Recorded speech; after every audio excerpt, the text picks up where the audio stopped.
नमः। श्रीचैतन्यमनोभीष्टं स्थापितं येन भूतले स्वयं रूपा कदा मह्यं ददाति स्वपदान्तिकम्। वन्देऽहं श्रीगुरो श्रीयुत्पदकमलं श्रीगुरून् वैष्णवांश्च श्रीरूपं साग्रजातं सहगण रघुनाथान् वितं तं सजीवं साद्वैतं साविदूतं परिजनसहितं कृष्णचैतन्यदेवं श्रीराधाकृष्णपादान् सहगण ललिता श्रीविशाखान्वितांश्च। हे कृष्ण करुणा सिन्धु दीनबन्धु जगत्पते गोपेश गोपिका कान्ते श्रीराधा कान्ते नमोऽस्तुते। तप्ते काञ्चन गौराङ्गी राधे वृन्दावनेश्वरी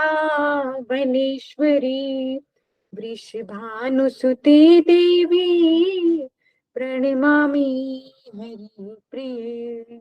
हा नाथे रमण प्रेष्ठ क्वासी क्वासी महाभुज दासे आस्ते कृपणाया मे सखे दर्शे सन्निधिम्। अहमेवासमेवाग्रे नान्यदि यत्सत्सत्परं पश्चादहं यदि तच्च यो विशिष्यते सोऽस्म्यहम्। नितीर्थं यत्प्रतीयेत नाप्रतीयेत चात्मनि तद्विद्यात्मनो मायां यथा भासो यथा तमः। यथा महन्ति भूतानि भूतेषु च वचेष्वनु प्रविष्टानि तथा तेषु न तेष्वहम्। एतावदेव जिज्ञासं तत्त्वजिज्ञासुनात्मना अन्वेव्यतिरेकाभ्यां यत्स्यात् सर्वदा। वरिहापीडं नटवरवपुः कर्णयो कर्णिकारं विभ्रतवासा कनककपिशं वैजयन्ती च मालां रन्ध्रान् वेणोदरसुधया पूरयन् गोपवृन्दे बृन्दारण्यं स्वपतिहरणं प्राविशत् गीतकीर्ति। वाञ्छाकल्पतरुभ्यश्च कृपा सिन्धुभ्य एव च पतितानां पावनेभ्यो वैष्णवेभ्यो नमो नमः। जय श्री कृष्ण चैतन्य प्रभु नित्यानंद श्री अद्वैत गदाधर श्रीवासादि गौरी भक्तवृंद। हरे कृष्ण कृष्ण कृष्ण हरे हरे हरे राम राम राम हरे हरे। हरे कृष्णा। तो आप सभी का स्वागत है इस वर्तक कथाओं में। आज फिर से हम लाए आपके लिए बहुत सी सुंदर सुंदर कथाएं, भगवान की लीलाएं, ठाकुर जी की बाल लीलाएं लाए हैं। सबसे पहले मैं इनवाइट करना चाहूंगी निशा दीदी को। निशा दीदी आप सभी जानते हैं हमारे ग्रुप में बहुत अच्छी सेवाएं कर रही हैं, बहुत सारी सेवाएं ली हैं इन्होंने और हमेशा ये आगे रहती हैं, कभी भी सेवा से ये पीछे नहीं हटती हैं, बहुत सुंदर सेवा करती हैं। तो आज ये कथा की सेवा करनी है, आप सभी श्रवण कीजिए निशा दीदी के मुख से। तो निशा दीदी आपका स्वागत है। हरे कृष्णा। हरे कृष्णा दीदी। हरे कृष्णा। हरे कृष्णा दीदी। हरे कृष्णा दीदी। दंडवत प्रणाम। दंडवत प्रणाम सभी को।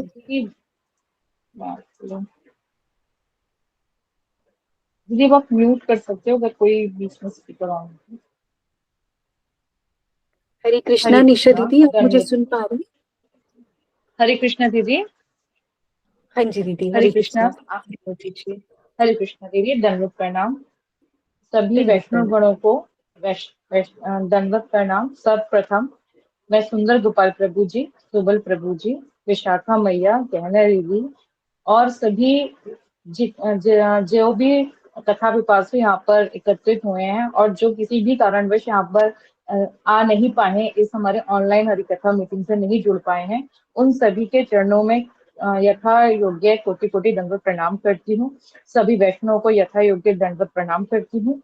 अपने सभी गुरुवर्गों को भी मैं दंडवत प्रणाम करती हूँ। वो मुझे, मेरे अंदर ऐसी कोई सामर्थ्य नहीं है कि मैं ऐसा भगवान श्री कृष्ण के विषय में मैं कुछ भी दो शब्द भी कह पाऊं, किंतु सिर्फ गुरु वर्ग के आदेश और उनकी शक्ति संचारित होने के कारण मैं यहाँ पे कुछ दो शब्द कह के अपनी वाणी को शुद्ध करना चाहूंगी। और मेरे से जो भी त्रुटि हो, कृपया आप सभी मुझे क्षमा करें, गुरुवर्ग क्षमा करें। हरे कृष्ण।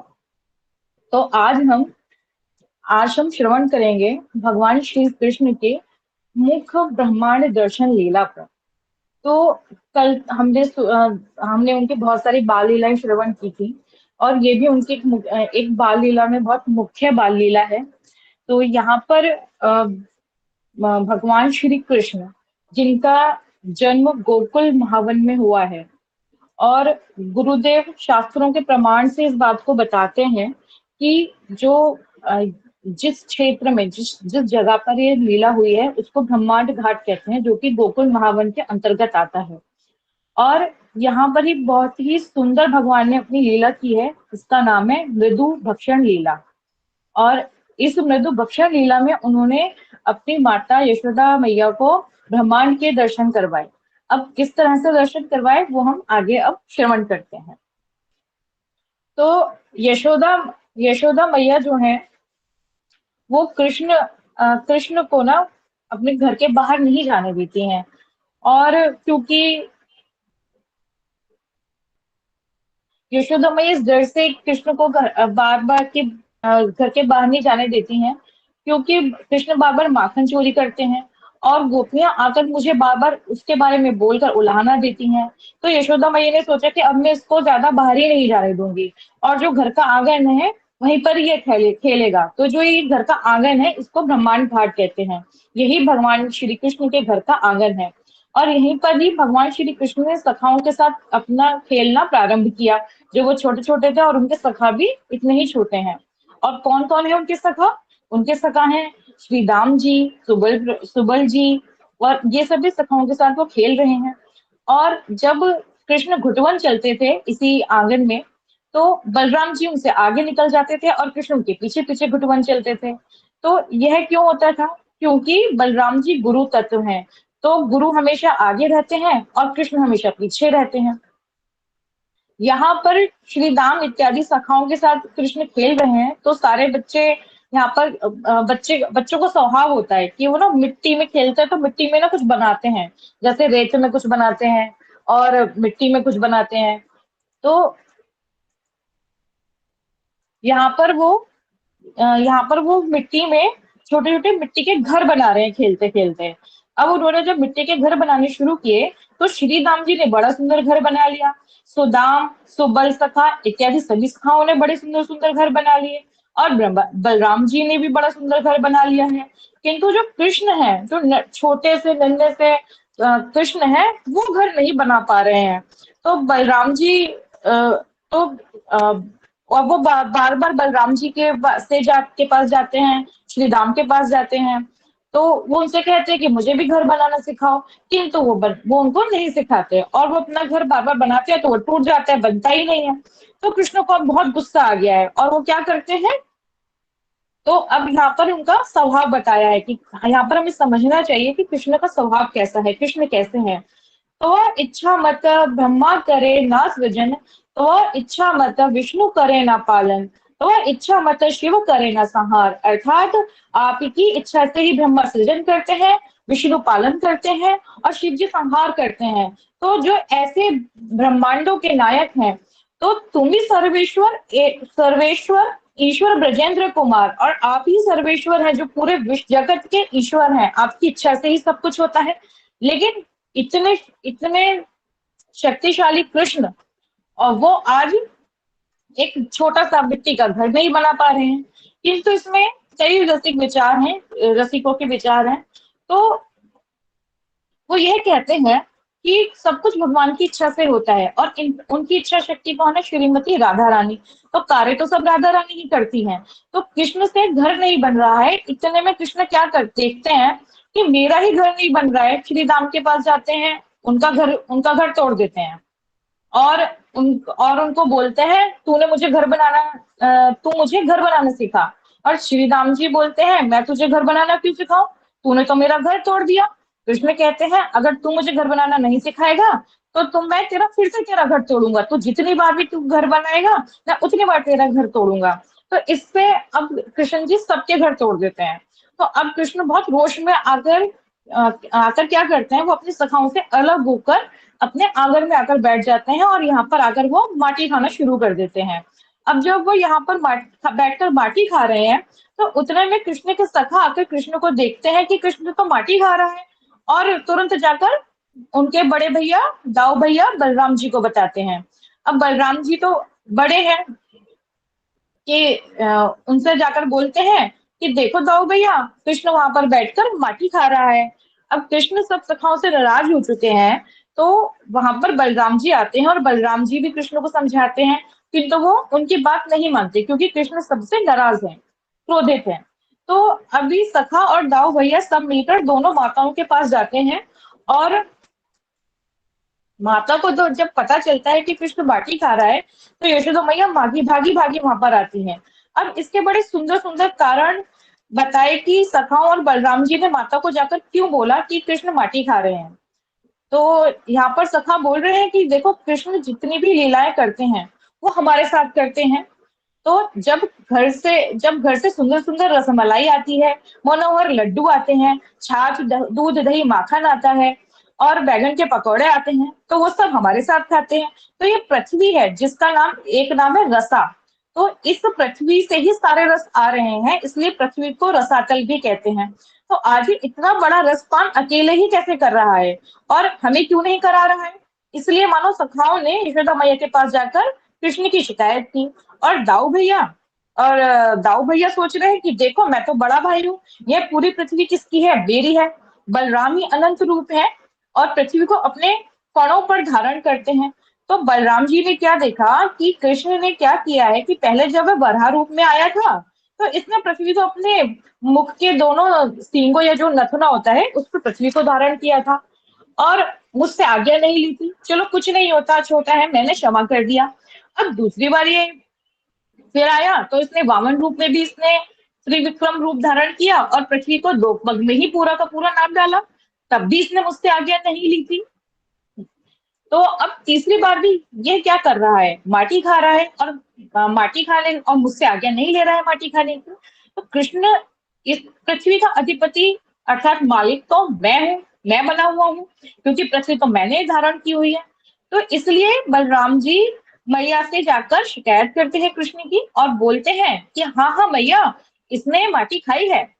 तो अब कृष्ण कहते हैं मैया को कि अब जैसे ही मैया आती हैं, तो मैया क्या कहती हैं कि उन क्या करती हैं, वो बाएं हाथ से कृष्ण का हाथ पकड़ लेती हैं, और दाएं हाथ से उनका दूसरा हाथ पकड़ लेती हैं। अब जब मैया यशोदा आई, तो कृष्ण का हाथ पकड़ लिया, और हाथ पकड़ने के साथ साथ उन्होंने कृष्ण को देखा, और वो गुस्से से, क्रोध से देख रही हैं। तो अब क्या कर रहे हैं कृष्ण? हम सभी ने सुना है कि भगवान भक्तों की रक्षा करने के लिए अनेक अनेक बार आते हैं, किंतु क्या है ना, ब्रज की लीला ही उल्टी है। वहां पर ब्रज में भगवान की रक्षा करने के लिए भक्त आ जाते हैं, यहाँ पर यशोदा मैया उनकी रक्षा करने आई हैं। इससे पहले गजेंद्र ने जब भगवान को बुलाया, प्रहलाद महाराज की रक्षा करने के लिए भगवान आए, और द्रौपदी की रक्षा करने के लिए भगवान आए। किंतु आज भगवान की रक्षा करने के लिए मैया आई हैं कि वो माटी क्यों खा रहा है, कहीं इसका शरीर खराब ना हो जाए, वो अस्वस्थ ना हो जाए। और जब मैया ने कृष्ण का हाथ पकड़ती हैं, तो हाथ पकड़ने के साथ साथ कृष्ण डर जाते हैं। अब मैया कृष्ण का हाथ कसकर पकड़ लेती हैं, और वही वही हाथ कृष्ण छुड़ा नहीं पाते। और ये कौन सा हाथ है? ये वह हाथ है जो सभी भक्तों को अभय प्रदान करता है। और आज वो हाथ वो मैया ने वो हाथ पकड़ लिया है, तो भगवान इतने भयमय हो गए हैं कि वो हाथ छुड़ा ही नहीं पाते हैं।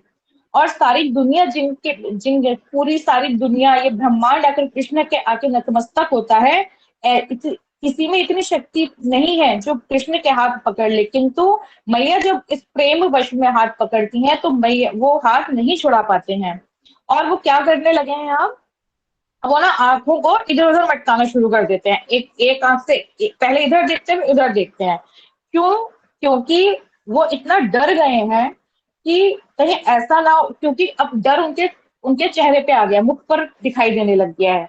तो उनके मुख में मिट्टी है। अब वो बोलना तो ये चाहते हैं कि मैंने मिट्टी नहीं खाई है, किंतु बोले कैसे? क्योंकि वो जब बोलेंगे तो वो पकड़े जाएंगे।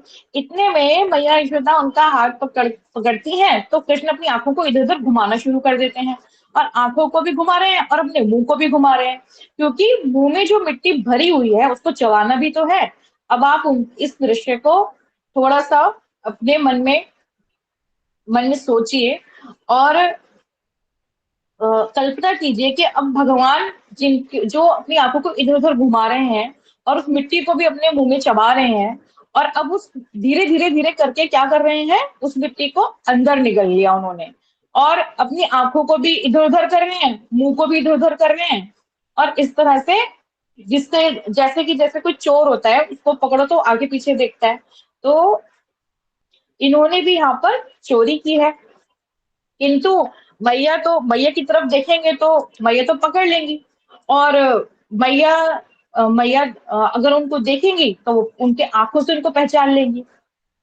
अब जब भगवान कृष्ण यह निश्चित कर लेते हैं कि अब मुंह में तो मिट्टी नहीं है, वो अंदर मेरे उदर में चली गई है, तब वो धीरे धीरे मैया को देखना शुरू करते हैं। अब उनकी जो आंखें हैं, एक आंख उनकी सूर्य के समान है और दूसरी आंख उनकी चंद्रमा है। तो वो कभी आंखें झूठ नहीं बोल सकती, और कभी जो व्यक्ति कुछ अपराध किया होता है तो वो कभी मुख से बोलता नहीं है कि मैंने चोरी की है, किंतु आंखों से पता चल जाता है। और मैया तो कृष्ण को 2 मिनट में पकड़ लेंगी। तो अब क्या है कि अब वो कृष्ण क्या बोलते, जब उन्होंने अपनी वो निश्चित कर लिया कि मिट्टी पूरी अंदर चली गई है, तो उन्होंने क्या बोला कि मैया मैंने मिट्टी नहीं खाई है। और बोलते हैं कि मैया देख, जो ये मैंने मिट्टी नहीं खाई है। तो मैया कहती है ठीक है, अच्छा ये सारे सखा लोग झूठ बोल रहे हैं क्या? तो उन्होंने कहा हाँ हाँ मैया, ये सारे सखा झूठ बोल रहे हैं।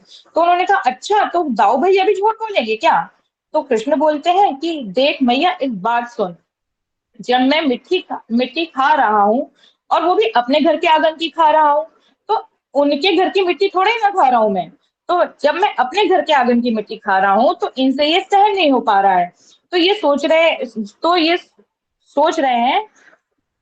और ये सोच रहे हैं कि और ये सहन नहीं कर पा रहे हैं कि जब मैं माखन मिश्री खाऊंगा, छाछ पीऊंगा, दही पीऊंगा, तो इनसे कैसे सहन होगा, जब ये मेरे मिट्टी खाने तक को भी सहन नहीं कर पा रहे हैं और मुझसे इतनी ईर्ष्या कर रहे हैं, तो ये मेरे दही, छाछ, मिश्री, माखन खाने से कैसे संतुष्ट होंगे, कैसे प्रसन्न होंगे। तो ये सब लोग मुझसे द्वेष करते हैं। और ये जितने भी सखा है ना, ये सारे के सारे तो गोरे हैं, और दाऊ भैया भी गोरे हैं। एक तरफ मैं ही अकेला काला रह गया, और इसलिए ये लोग मुझे बार बार चिढ़ाते हैं कि तू तो काला है, तू तो काला है। इसलिए मैया ये लोग मुझसे बहुत द्वेष करते हैं। मैया तू इनकी बातों में मत आना, मैंने मिट्टी नहीं खाई है, ना अहम भक्ष्यामि। अब यहाँ पर भगवान कभी झूठ नहीं बोलते हैं, वो सत्य बोलते हैं। और भगवान कृष्ण का नाम ही है सत्य, सत्य का। तो सत्य प्रतिष्ठितो कृष्ण, कृष्णम प्रतिष्ठितम सत्यम। कृष्ण ही सत्य की प्रतिष्ठा है, और कृष्ण ही सत्य, और सत्य ही की प्रतिष्ठा ही कृष्ण से हुई है। तो तस्मा सत्य नामः, इसलिए उनका नाम ही सत्य है। कृष्ण कभी झूठ नहीं बोलते हैं, किंतु जो यहाँ पर बोल रहे हैं ना कि मैंने माटी नहीं खाई है, इसका अर्थ भी वही है कि वो जो बोल रहे हैं, जैसे उन्होंने बोला कि मैया मोरी, मैंने ना माखन खायो, तो मैंने माखन नहीं खाया, और उसी शब्दों में वो बोल रहे हैं कि हाँ मैया मैंने माखन खाया है। तो ऐसे ही वो यहाँ पर बोल रहे हैं मैंने माटी नहीं खाई है। तो यहाँ पर उन्होंने अब यहाँ पर वो अपना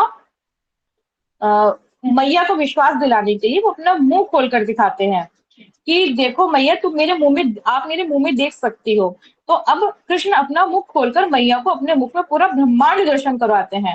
अब वो किस तरह से अपना ब्रह्मांड दर्शन करवा रहे हैं और इसके क्या कारण है कि मैं एक तो इसका तो यहाँ पे संदर्भ आते हैं कि भगवान श्री कृष्ण ने माटी क्यों खाई, इसके क्या कारण है, और भगवान ने मुख में मैया को ब्रह्मांड दर्शन जो करवाया है उसके क्या कारण है। तो पहले हम मैया को ब्रह्मांड दर्शन क्यों करवाए हैं उसके कारण श्रवण करते हैं। तो जब भगवान ने मैया को मुख खोलकर दिखाया तो उन्होंने उसमें अनंत कोटि ब्रह्मांडों के दर्शन करवाए और मैया की आंखें खुली की खुली रह गई। कृष्ण का मुख खुला हुआ है और उसके अंदर मैया अनंत अनंत कोटि ब्रह्मांडों के दर्शन कर रही हैं। और वो ब्रह्मांड कहाँ पर है, वो व्रजा नदी के अंदर है। सारे ब्रह्मांड व्रजा व्रजा नदी में सारे ब्रह्मांड इस तरह स्थापित है जैसे पानी में बुलबुले। और इतनी विशाल विरजा विरजा नदी में अनंत कोटि ब्रह्मांड सरसों के दानों की तरह तैर रहे हैं।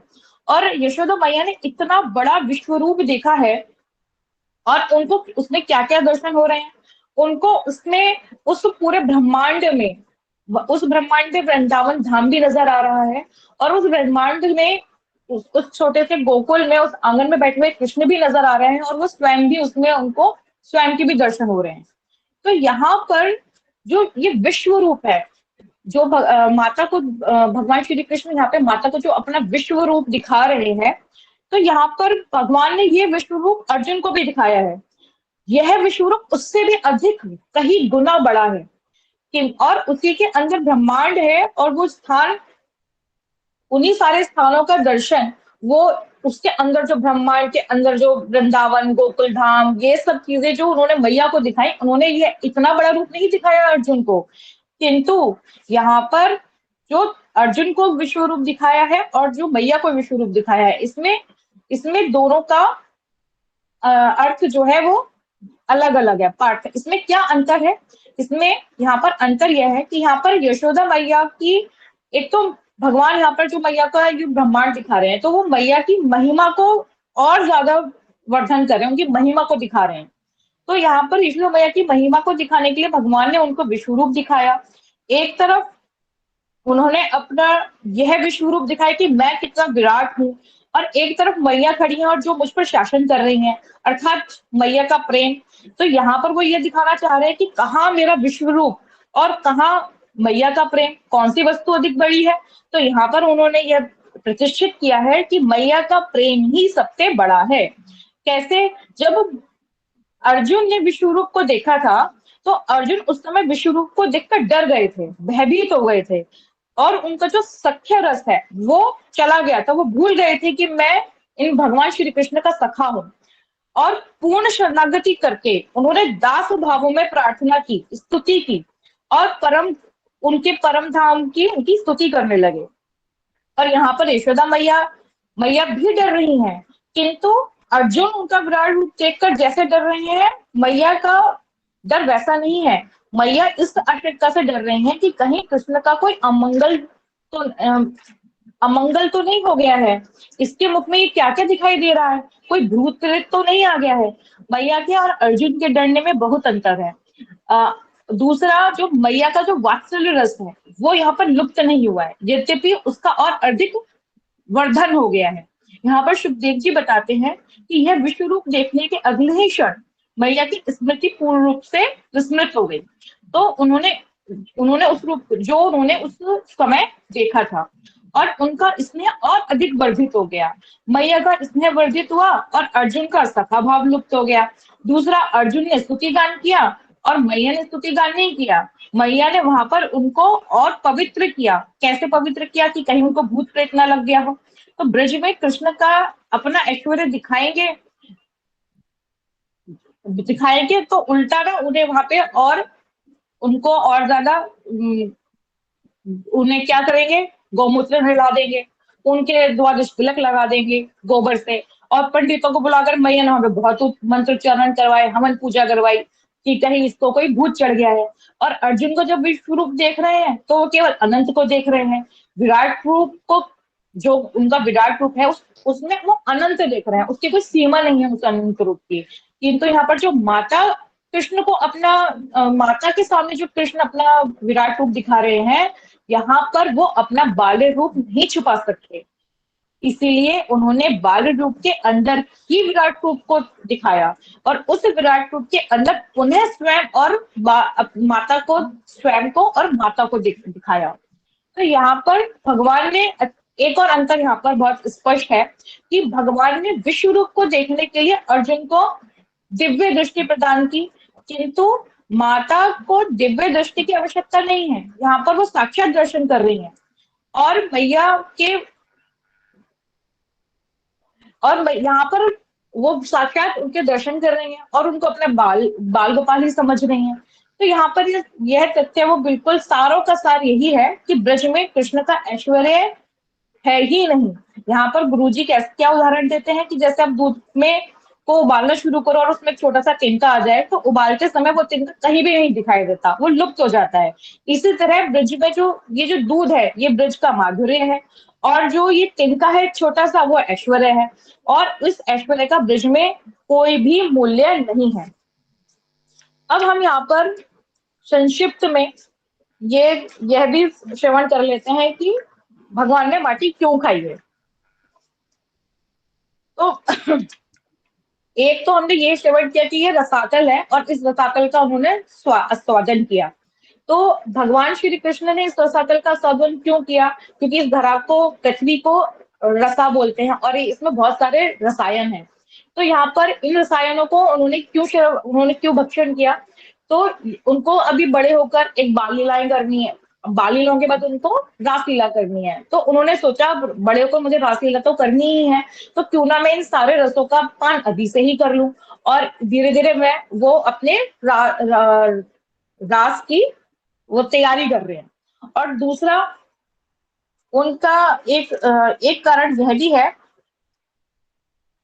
कि भगवान श्री कृष्ण ने जब पूतना को, पूतना जो कि उनकी मौसी है, तो पूतना को जब उन्होंने उनको विष पिला के गई, तो अब विष से तो उनके अंदर तो विष आ गया। ये उनका सिर्फ एक छोटा सा कारण है। तो उन्होंने कहा कि जब भगवान ने धन्वंतरि अवतार लिया था, तो वहां पर उन्होंने आयुर्वेद का एक फॉर्मूला दिया था कि विश्वस्य विषम औषधम, कि जो विष ही विष को काटता है और लोहे को काटता है। तो वो कह रहे हैं कि जब वो पूतना आई थी और मुझे विष पिला के गई, तो अब विष को तो विष से ही काटना पड़ेगा। तो इसलिए उन्होंने, जो पृथ्वी के अंदर बहुत सारे रसायन है, जो कुछ उगता है वो पृथ्वी से ही उगता है, इसलिए उन्होंने उसको विष विष का अपने विष का काउंटर एक्ट करने हैं, और वो यह मान के उसको मिट्टी को खा रहे कि अब ये उनका सारा विष को खा लेगी।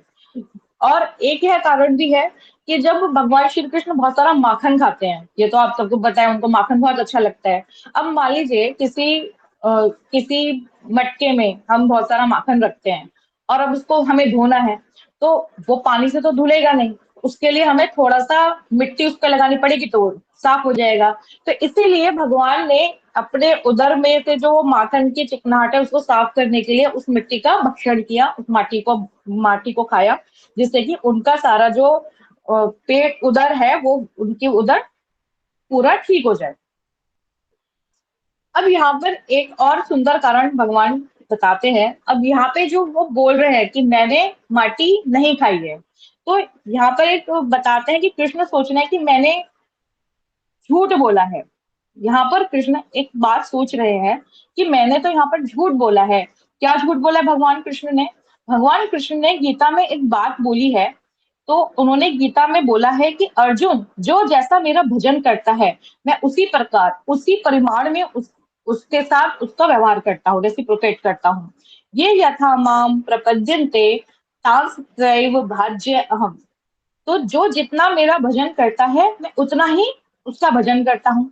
यदि भी भगवान ने यह बात बोली, किंतु ब्रजवासियों के लिए यह बात झूठी हो गई, क्योंकि ब्रजवासियों ने कृष्ण को जैसा भजन किया, और विशेष रूप से गोपियों ने जिस तरह से कृष्ण के प्रति आत्मसमर्पण किया, तो कृष्ण ने भागवतम में एक बात और बोला है कि ना पर्यहम निर्वज्य संयुजाम स्वसाधु कृत्यम विबुधा विबुधा युषापि वह।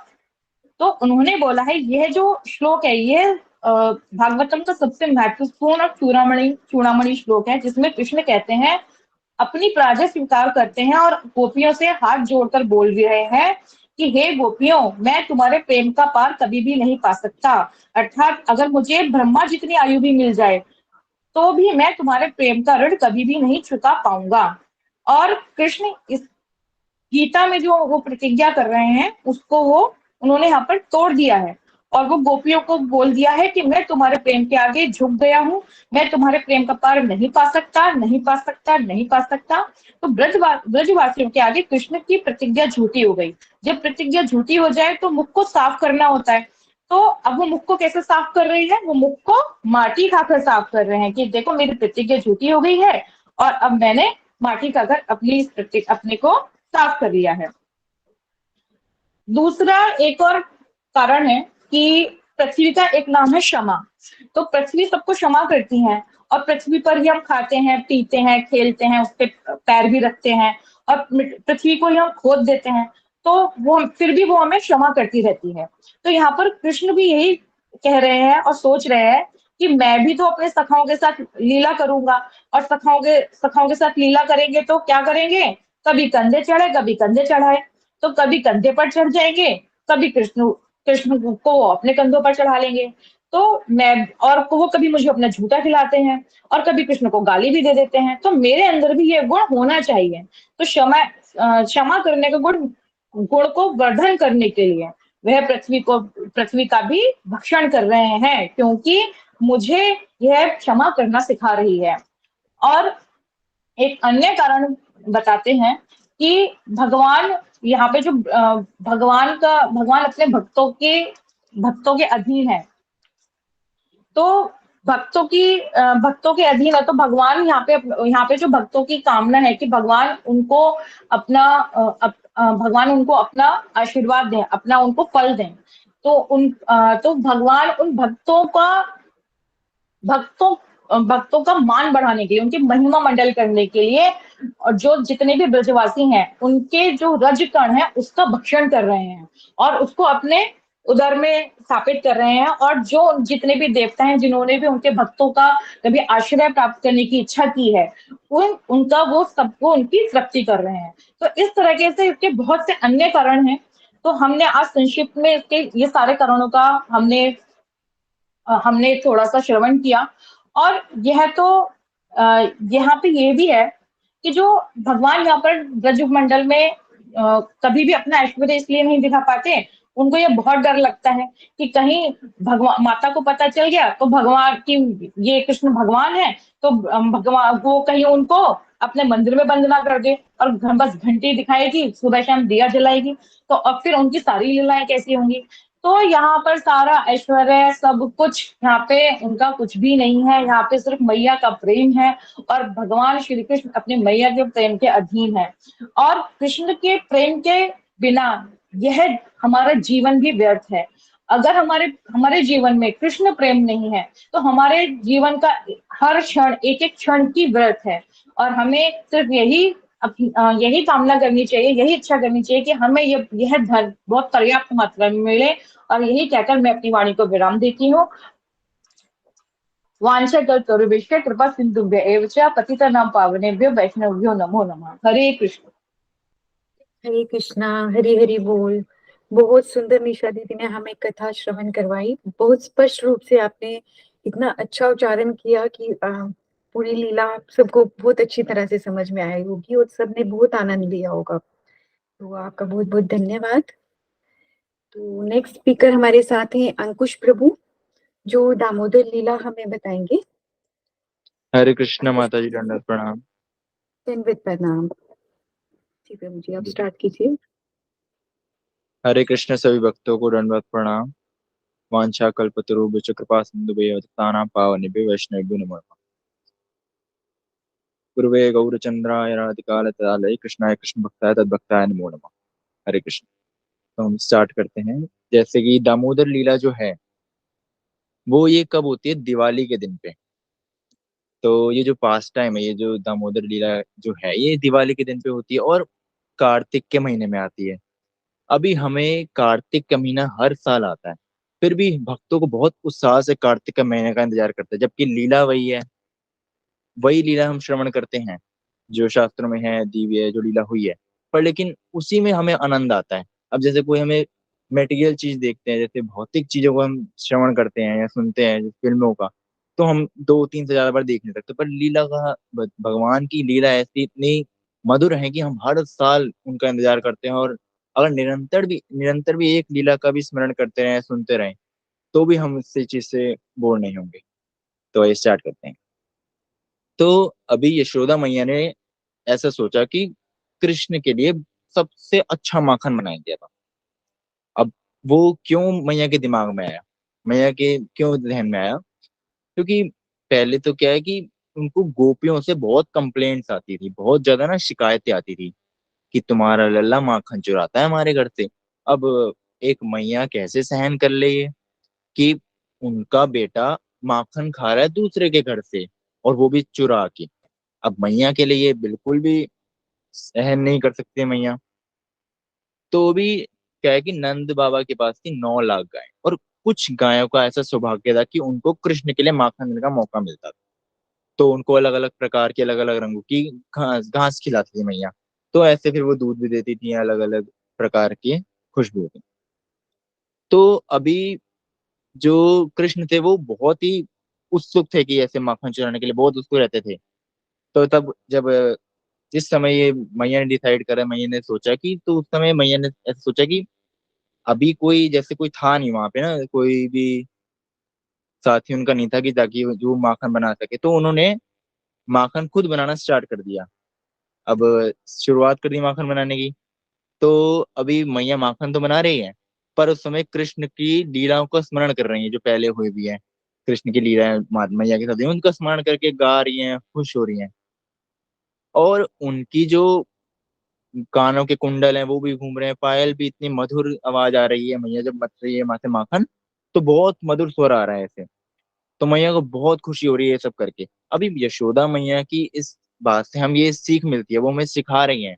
एक भक्त हमें सिखाता है कि भगवान को सततम सततम याद कैसे करें। तो मैया सिखा रही हैं, काम भी कर रही हैं और कृष्ण की लीला का स्मरण भी कर रही हैं, और कृष्ण को सारा काम भी हो रहा है, कृष्ण को भी भूल भी नहीं रही है। तो मैया हमें ये चीज सिखा रही है कि हमें कृष्ण को सततम याद करना चाहिए। अभी कृष्ण को, अब कृष्ण वहां थे, अपने कमरे में थे, तो कृष्ण बाहर आए, वहां से बाहर आए। अब यशोदा मैया को जैसे कृष्ण से अलग नहीं कर सकते, वैसे कृष्ण को भी यशोदा मैया से अलग नहीं कर सकते। तो आके कृष्ण कहते, मैया मेरे को भूख लगी है, मुझे दूध चाहिए। तो अभी मैया ने माखन को ऐसे मथना बंद करा, दही मख, तो वहां से फिर दूध पिलाने ले गई। तो अपनी गोद में बैठाया और दूध पीने लग गई। अभी क्या हुआ कि वहां पे एक दूध उबल रहा था, दूध का पतीला में से दूध उबल रहा था। तो अभी दूध, अब जो है हमारा ये भौतिक भौतिक वर्ल्ड, ये जो है भौतिक जगत है, और ये आध्यात्मिक जगत है। जो भौतिक जगत में जो है चेतन वस्तु भी जड़ है, और आध्यात्मिक जगत में जड़ वस्तु भी चेतन है। तो अभी दूध ने ये सोचा कि, अब वो दूध बहुत खुश हुआ कि आज तो मुझे मौका मिलेगा, आज मेरा सेवन कृष्ण करेंगे। बहुत खुश हुआ, वो बहुत खुश हुआ।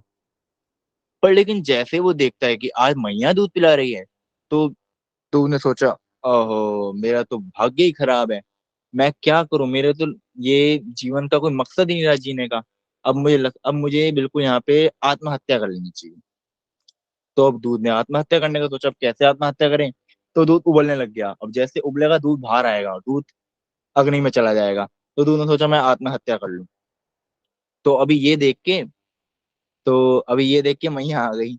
मैया ने कृष्ण को रख दिया साइड में, और दूध को बचाने चली गई। तो अभी कृष्ण ने सोचा, मैया आपने ऐसा क्यों करा? कृष्ण ऐसा सोच रहे, गुस्से में आ गया, मैया कैसे क्यों करा आपने, कि मेरी तो कोई रिस्पेक्ट नहीं, मेरी तो कोई इज्जत ही नहीं है इस घर में।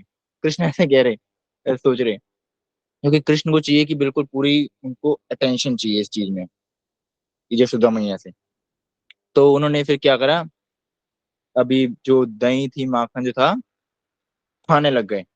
मतलब जैसे माखन, चलो माखन ही, सॉरी मैं, तो इसके बाद पहले क्या हुआ कि पहले तो पत्थर लिया, और जो दही बनाई हुई थी उसको पत्थर तोड़ के ऐसे पत्थर जमा के तोड़ दिया, वो सारा गिर गया और वहां से भाग गए वो। अभी उसके बाद क्या हुआ कि वहां जाके जो दूध था उसे बहुत गिल्ट हुआ, उसे बहुत ग्लानि हुई कि मैंने ऐसा क्यों करा, मेरे भगवान को प्रभु को इतना आनंद आ रहा था इस चीज में, पर लेकिन मैंने ऐसा क्यों करा, मैंने मैया को दूध पिलाने से क्यों रोका हूँ। तो फिर उन्हें बहुत गिलानी हुई। इसके बाद क्या हुआ कि कृष्ण चले गए वहां पे शरारत करने को ही, कहते अब मैं करूंगा शरारत। अब वहां चले गए, उखल पे चढ़ के माखन निकाल के बंदरों को खिला रहे, और देख भी रहे पीछे से कहीं मैया तो नहीं आ रही, और बंदरों को भी कह रहे देखो जरा मैया तो नहीं आ रही।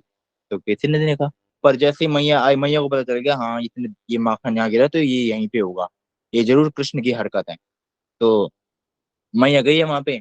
अब कृष्ण के देख सारे जो बंदर थे वो तो भाग गए, कहते कृष्ण सोचते हैं मेरे दोस्त कितने मेरा बिल्कुल साथ नहीं देते मेरा। तो तो अब कृष्ण पकड़े गए। तो अभी क्या हुआ कि इसके बाद की यशोदा मैया उनको बिल्कुल छोड़ने के मूड में नहीं थी। यशोदा तो वहां से जंप करा कृष्ण ने, कूदे वहां से, जो उखल था वहां से कूदे और वहां से भाग गए। अब यशोदा मैया भाग रही, उनके पीछे पीछे भाग रही, उनके जो सर पे जो फूलों की माला थी वो भी गिर गई और उनके कुंडल ऐसे भी गिर गए। तो छड़ी लेके भाग रही है। अब छड़ी लेके भाग रही मैया, अब कृष्ण तो पकड़ में आए ना। तो मैया ने सोचा ये बहुत डर रहा है, तो कृष्णा वो डर गए थे इस चीज को लेके ना, मैया छड़ी लेके भाग रही थी। तो इसे मैया ने सोचा अब इसे डराना तो ठीक है पर लेकिन इसे सिखाना इसमें ऐसा ही मौका है। पर फिर बाद में मैया ने सोचा ज्यादा ना डर जाए, तो मैया ने छड़ी छोड़ दी। अब इससे हम क्या सीख सकते हैं कि हम कृष्ण के पीछे जाते हैं, कृष्ण के पीछे भाग रहे हैं हम, पर लेकिन अपना काम क्रोध की छड़ी लेके भाग रहे हैं। जब तक काम क्रोध की छड़ी हमारे हाथ में रहेगी तब तक हम कृष्ण को नहीं पकड़ सकते। जैसे मैया ने छड़ी छोड़ी, कृष्ण रुक गए। अभी मैया तो अब ऐसे कि जो योगी हैं अपने जितना मर्जी जितना सालों तक 60,000 साल 1,00,000 साल इतने सालों तक ध्यान लगाएं तो भी कृष्ण को पकड़ नहीं सकते। तो अभी मैया तो ये सोच रही, अब कृष्ण ऐसे मैया ने पकड़ा जब, पर अब ये डिफरेंस है योगी और भक्त में। जो योगी होते हैं इतने सालों से नहीं पकड़ सकते, भाई यशोदा मैया ने भाग के पकड़ लिया कृष्ण को। अब अपने जो एफर्ट्स हैं हम उन्हें कृष्ण से मतलब अपने जो एफर्ट से कृष्ण को नहीं पकड़ सकते, पर लेकिन कृष्ण हम जो एफर्ट कर हम जो प्रयास करते हैं वो कृष्ण को अट्रैक्ट करते हैं, कृष्ण को आकर्षित करते हैं, तो हम कृष्ण की अटेंशन पा सकते हैं उस चीज से।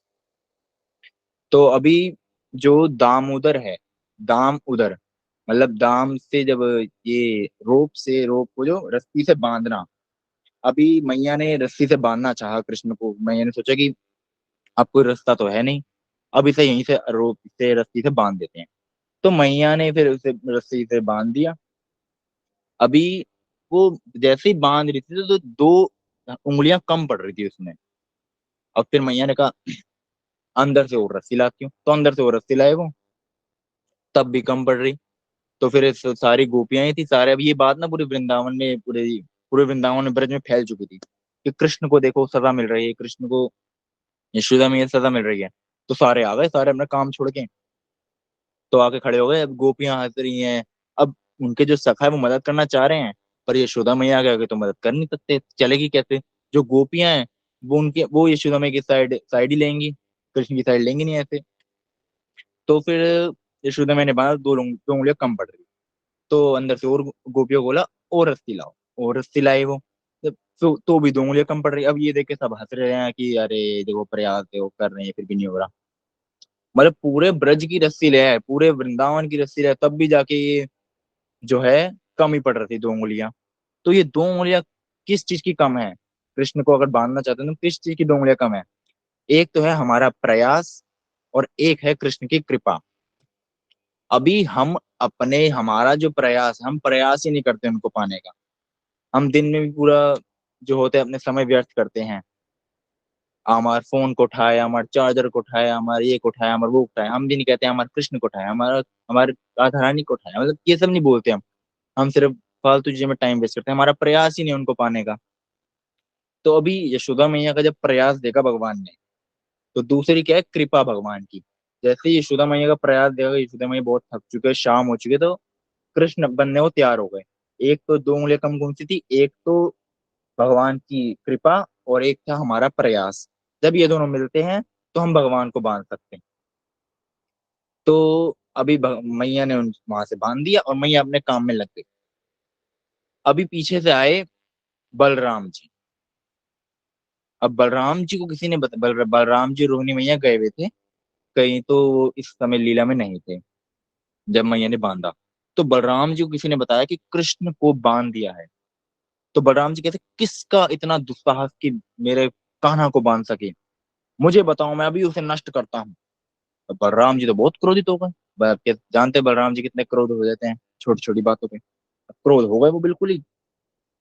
तो कहते, किसका इतना दुस्साहस, बताओ मुझे। तो किसी ने कहा, यशोदा मैया ने बांधा है। तो वो कहते, "अच्छा, यशोदा मैया ने बांधा है।" तो पीछे देखने लगे कि यशोदा मैया ने देख तो नहीं लिया कि कहीं ऐसा बोलते हुए सिर्फ देख तो नहीं लिया कि मैं नष्ट करूंगा उसको जिसने बांधा है, फिर वो मुझे ही बांध देंगी। अभी कृष्ण जब बलराम जी उनके पास गए तो कृष्ण की आंखों से अश्रु बह रहे थे, कृष्ण रो रहे थे। तो अभी कृष्ण तो रो रहे थे तो कहते, ताऊ जी मुझे छुड़ा दो यहाँ से, मैया को कुछ बोलिए। तो बलराम जी कहते, मैं कैसे छुड़वा सकता हूँ, कोई राक्षस होता तो मुझे कहते, मैं तो एक मुक्के में उन्हें ढेर कर देता, पर अब मैं कैसे छुड़वाऊं तुम्हें। तो तब बलराम जी गए यशोदा मैया के पास। तो मतलब बहुत कहने के बाद कृष्ण के गए, मैया आपको पता है आपने किनको बांधा है, आप जानते हैं आपने किनको बांध दिया है, वो परम भगवान है, परम भगवान, जिनकी जो इनकी ग्लोरीज जो है वो शिव जी, ब्रह्मा जी, इंद्र सब करते हैं, आपने उन्हें बांध दिया है। तो कहती, अच्छा। मैया इरिटेट हो गई। तो कहती, अच्छा, तो कृष्ण परम भगवान है, तो तुम कौन हो फिर।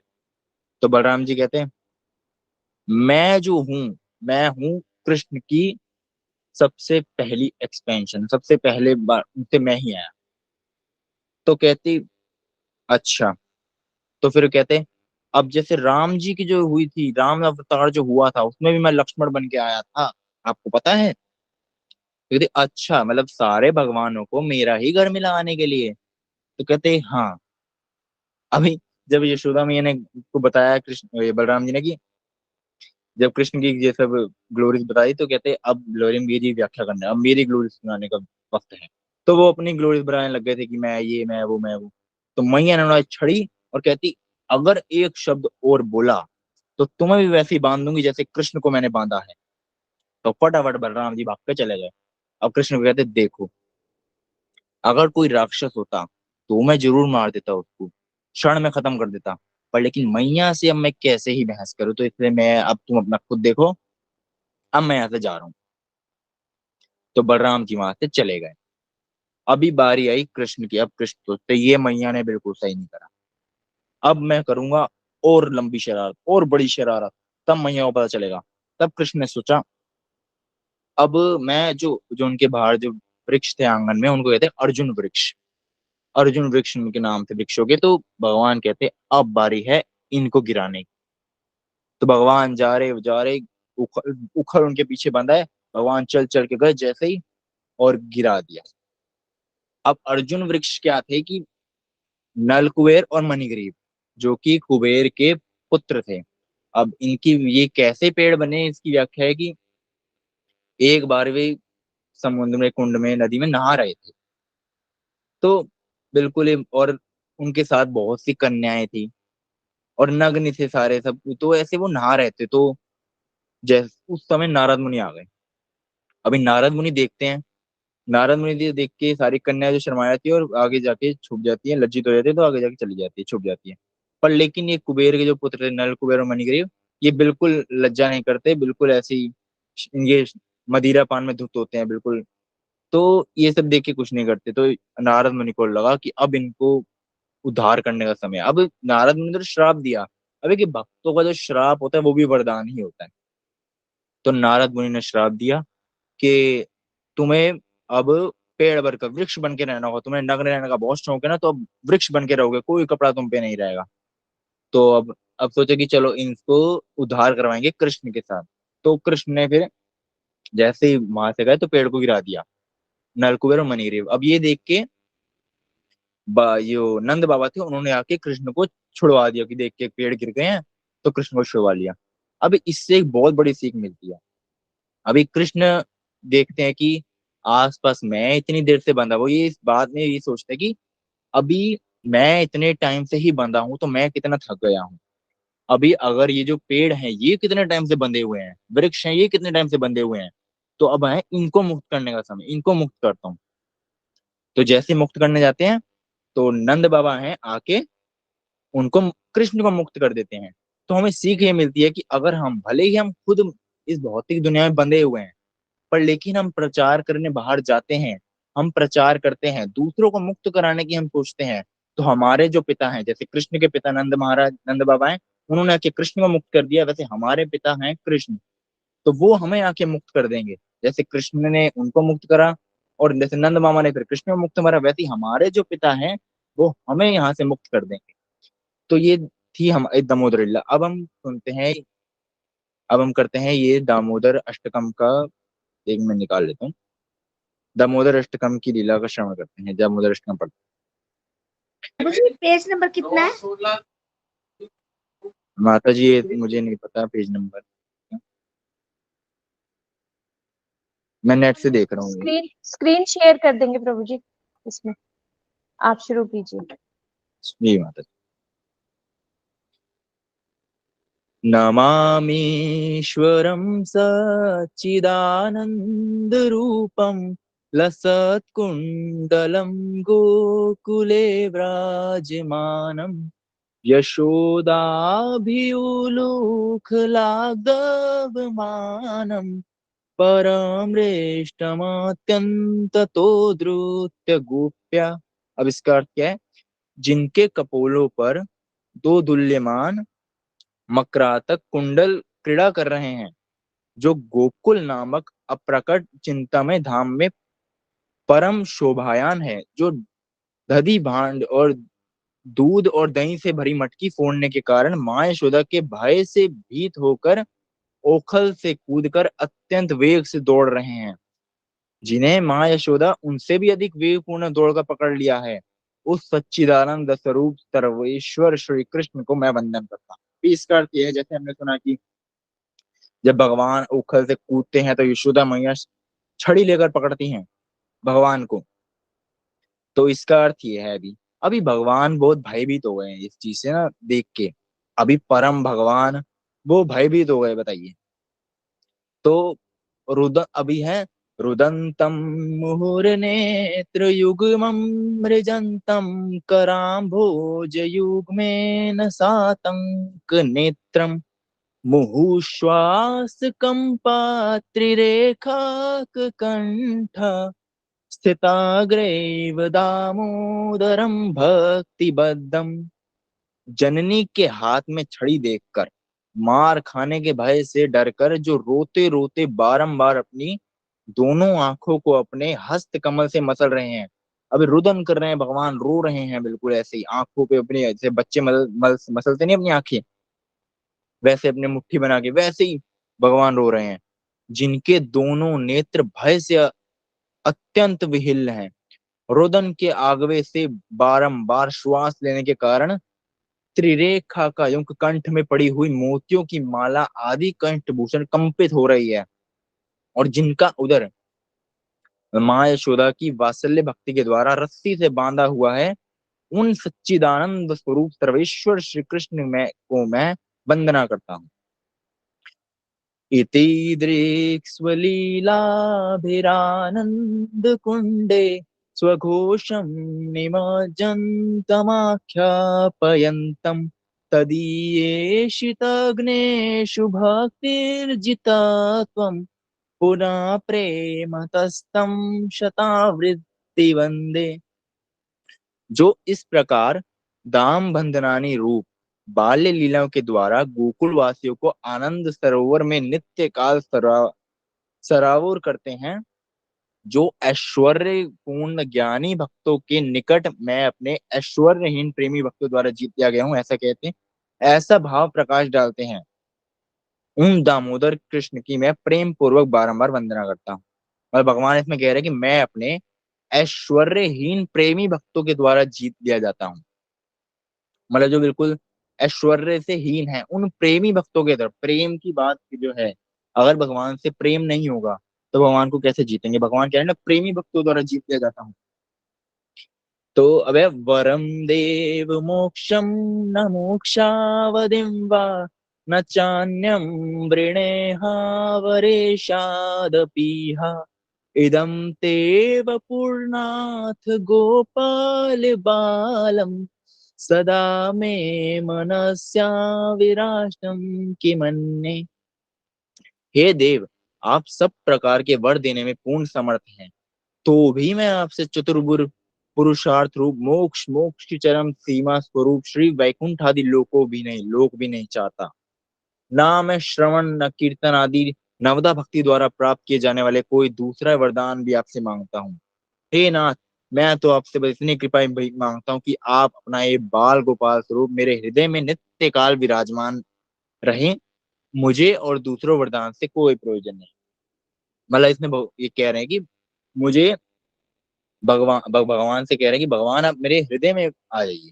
अभी हमारा हृदय जो है वो बहुत मैला है। मैं अपनी बात करूंगा, मेरा हृदय जो है वो बहुत मैला है। तो अभी इसमें भगवान नहीं आएंगे, पर लेकिन अगर हम ऐसी इच्छा करेंगे भगवान हमारे हृदय में आए, एक बार भगवान हमारे हृदय में आ गए तो विराजमान किसने होना है? भगवान में। हृदय की सफाई कौन करेगा? भगवान। अब भगवान जाने, हृदय जाने, जो मर्जी जाने, सफाई जाने, एक बार भगवान विराजमान हो गए तो भगवान फिर उसकी सफाई भी करते। और ये है कि भगवान से कुछ नहीं मांग रहे। अभी जैसे इसमें शिक्षाष्टकम में श्लोक आता है, शिक्षाष्टकम में कि आश्लिष्य वा पादरतुपि नष्टु माम अदर्शनम मरम हतम करोतु वा यथा तथा वा विधातुलम पटो मत प्राणनाथ हस्तु एव न परम। कि जो भगवान है, मुझे उनका दर्शन भी, भले ही आप मुझे दर्शन दो या ना दो, आप मेरे स्वामी हो और आप ही मेरे स्वामी रहोगे।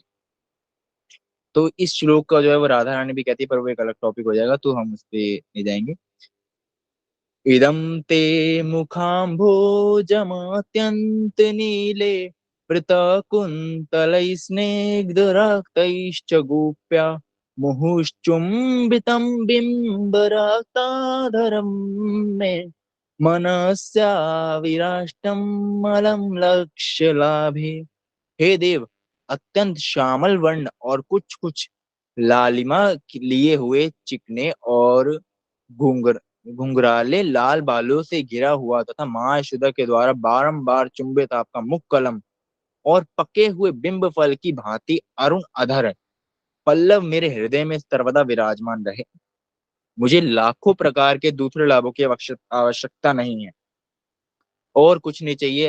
हृदय में आपका ये स्वरूप विराजमान रहे, यही मांग रहे हैं।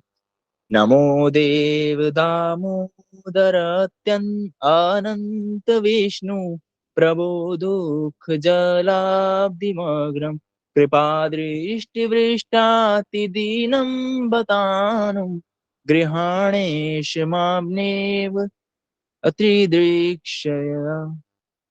हे देव, हे भक्तवत्सल दामोदर, हे अचिंत शक्तियुक्त अनंत, हे सर्वव्यापक विष्णु, हे मेरे ईश्वर प्रभु, हे परम स्वतंत्र ईश, मुझ पर प्रसन्न हो।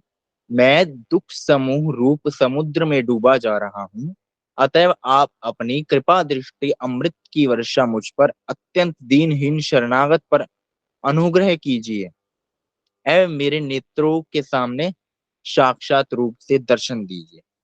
इसमें भगवान के दर्शन मांग रहे हैं। मतलब जो भगवान अमृत की वर्षा करके मुझे दीनहीन पर शरणागत अनुग्रह कीजिए।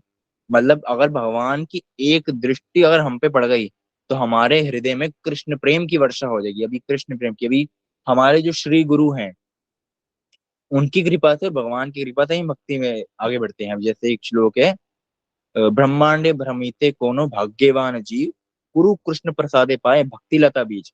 मतलब गुरु और ब्रह्मांड में कोई विरला ही होता है जो कृष्ण भक्ति पाता है, और किसकी कृपा से पाता है? गुरु और कृष्ण की कृपा से। अभी श्री गुरु अगर हम पे एक तरफ मुख, एक हमारी एक तरफ नजर डाल दे, एक नजर हम पे डाल दे, तो हमारे हृदय में कृष्ण प्रेम की वर्षा हो जाएगी, जिससे हमारा जो हृदय है वो बिल्कुल साफ हो जाएगा। अभी है कुबेरात्मजौ बद्धमूर्तैव यत्त्व त्वया मोचितौ भक्तिभजौ कृतौ च तथा प्रेम भक्तिं स्वकाम्ये प्रयच्छ न मोक्षे ग्रहो मे स्ति दामोदरेह। हे दामोदर, जिस प्रकार आपने दामोदर रूप से ओखल में बंधे रहकर भी नल कुबेर और मणिग्रीव नामक कुबेर के दोनों पुत्रों का नारद जी के श्राप से, मतलब श्राप भी वरदान है, तो वृक्ष योनि से उद्धार करके उन्हें परम प्रयोजन रूप अपनी भक्ति भी प्रदान की थी, उसी प्रकार मुझे भी आप अपनी प्रेमा भक्ति प्रदान कीजिए। यही मेरी एकमात्र आग्रह है। किसी भी अन्य प्रकार के मोक्ष के लिए मेरा तनिक भी आग्रह नहीं है। भक्तों के लिए मोक्ष जो है, मोक्ष की इच्छा जो है, मुक्ति की जो इच्छा है, वो जो है तुच्छ है, बिल्कुल तुच्छ है। जैसे कि भक्ति रसामृत सिंधु में श्री रूप गोस्वामी कहते हैं, भक्ति जो है, मुक्ति की जो इच्छा है वो भी तुच्छ है बिल्कुल भक्तों के लिए। अभी आगे है, नमस्ते स्तुदाम्ने स्फुरदीप्ति धाम्ने त्वदीयोधरायथ विश्वस्य धाम्ने नमो राधिकाय त्वदीय प्रियाय नमोऽनंत लीलाय देवाय तुभ्यम। हे दामोदर, आपके उदर को बांधने वाली महान रस्सी को मैं प्रणाम करता हूँ। निखिल ब्रह्म तेज से आश्रय संपूर्ण ब्रह्मांड के आधार स्वरूप आपके उदर को नमस्कार है। आपकी प्रियतमा श्री राधा रानी के चरणों में मैं बारंबार प्रणाम करता हूँ। ये अनंत लीला विलास करने वाले भगवान, मैं आपको भी सैकड़ों प्रणाम करता। अभी राधा रानी का वर्णन भी इसमें आया है कि राधा रानी को मैं प्रणाम करता हूँ। हमारे आचार्यों ने बहुत बार, जैसे अभी भक्ति विनोद ठाकुर ने कहा है अपने एक भजन में, ए हे नो राधिका चरण तले भक्ति विनोदा कांदिया बोले। मतलब ऐसी श्रीमती राधा रानी के एक वो बहुत लीला होके आ रही है, तो लास्ट में श्लोक आता है कि ए हे नो राधिका चरण तले भक्ति विनोदा कांदिया बोले। भक्ति विनोद ठाकुर जब रो रो के बोल रहे हैं, क्रंदन करके बोल रहे हैं राधा रानी के चरणों में, तो राधा रानी के चरणों में की हमारे आचार्यों ने बहुत सी बहुत जगह व्याख्या करी है। तो इसी के साथ मैं अपनी इस सेवा का अंत करता हूँ। गौर प्रेमानंदे हरि हरि बोल। वांछा कल्पतरुभ्यश्च कृपा सिंधु पतितानां पावनेभ्यो वैष्णवेभ्यो नमो नमः। कोई त्रुटि हो गई तो मैं बारंबार क्षमा मांगता हूँ आपके चरण कमलों में, आप सभी के चरण कमलों में झुक कर। हरे कृष्ण। हरे कृष्णा प्रभु जी, आपने बहुत अच्छा सुनाया। आज मैं थोड़ा लेट ज्वाइन कर पाई, मेरा फोन खराब था, लेकिन आपने ज्यादा प्रसन्नता होती है तो वो मुझे, आप मेरे जो विजिट है ना, तो आगे आगे आप जो है आगे प्रचार करोगे, औरों को सुनाओगे कथा। तो आप इतना सुंदर बोले, इतना अच्छे से आप सुना रहे हो, आप समझ चुके हो ये सब कथाओं के पीछे।